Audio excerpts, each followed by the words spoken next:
Let me ask you a serious question. What if becoming a millionaire didn't require you to pick the perfect stocks, wasn't about timing the market or consistently chasing and following headlines and adjusting that portfolio? What if the real secret was super boring, super simple, and already available inside Fidelity investments? Today, I'm going to be breaking down two Fidelity index funds that I absolutely loved. When used correctly, realistically will help our millennial generation become millionaires over time. No hype, no speculation, just math, discipline, and long term investing. Now, when it comes to millennials, before we talk about the funds, you got to talk about time. When we start thinking about and having the advantage with investing, millennials have the absolute single most powerful wealth advantage tool there is. That is decades of compounding.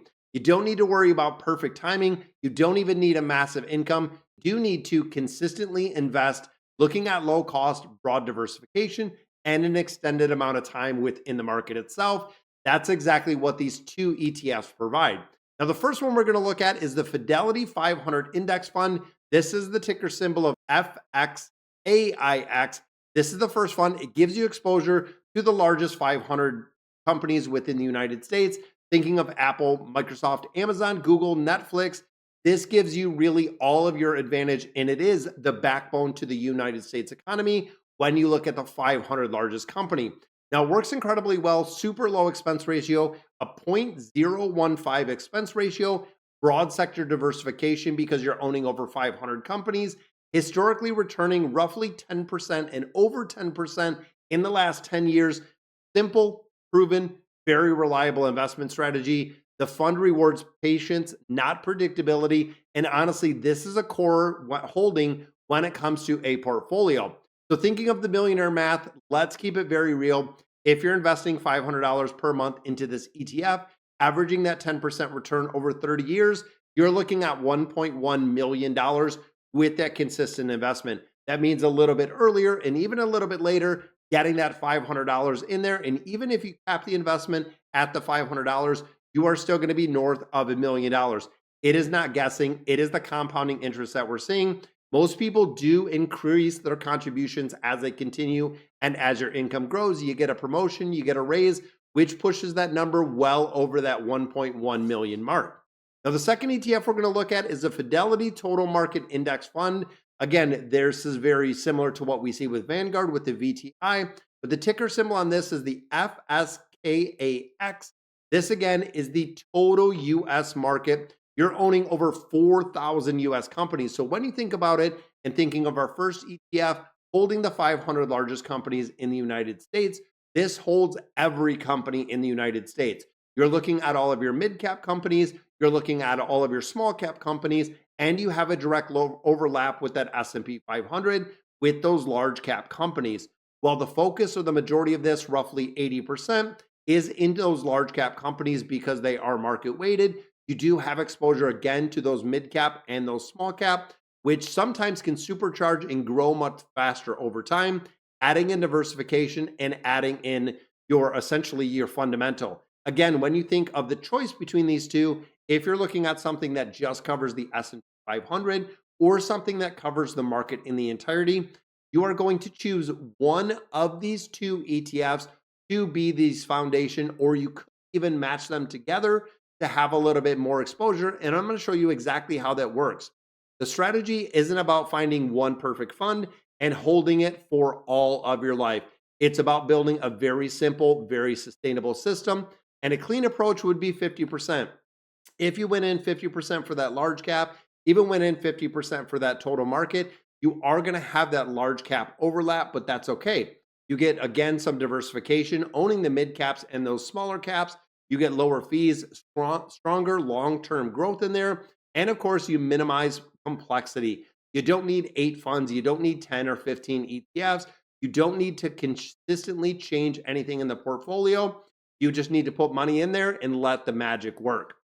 Now, when it comes to millennials, there are a few common mistakes that I want to talk about because investors don't fail because they choose bad funds. Investors fail because they have bad investment behaviors. Chasing hype stock. We see this a lot. Panic selling during downturns. When a market pulls back 10 or 15%, a lot of people completely sell out of the positions, locking in those losses, or they stop contributing when markets fall. It's kind of counterintuitive. When you think of a portfolio, when you think of the ability to buy everything discounted, that's the point you should be stocking up. That's the point you should be buying more assets and treating it more like a consumer behavior versus being very protective when it comes to the market itself. Really allows you to slingshot your growth and really exponentially build that wealth and build that fortune. The market rewards discipline in individuals, not excitement, not in really looking at trying to get consistently. If you can consistently invest into these funds through recessions, through market crashes, through COVID versus the scary headlines, through the tariffs, they will dramatically increase the odds of success. So, how do we really maximize this strategy and how do we use this? First, you automate your investing. I cannot stress it enough. I do automated investing. I invest in my 401k every time I get paid. I invest in my M1 account, which we have some links down below, every single Monday morning. Monthly contributions remove the emotion out of the entire process, and you also don't miss any of the investing cycle. Second, using those tax advantage accounts, when you look at IRA accounts, when you look at 401k, when you look at HSA, those are going to be the ones you really want to stack over.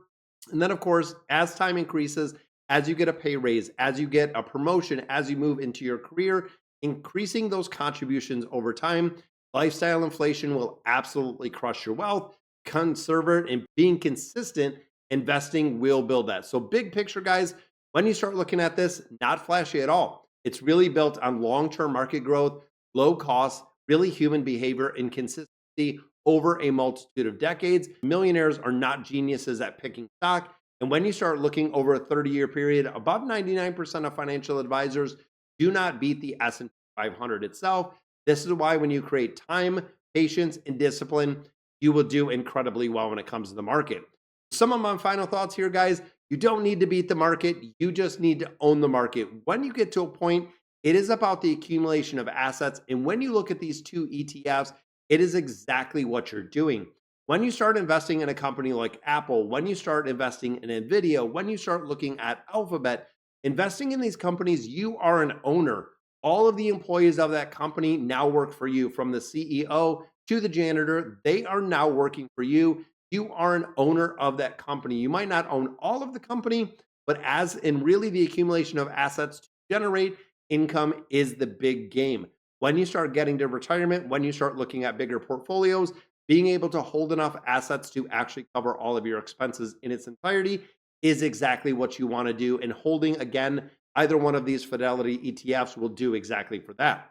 So if it helped clarify some of your investing strategy, definitely hit that like button. Subscribe to the channel for more financial education. Comment down below, do you use Vanguard? Do you use Fidelity? Do you use something else? And really staying consistent, staying disciplined, and I'll see you in the next one.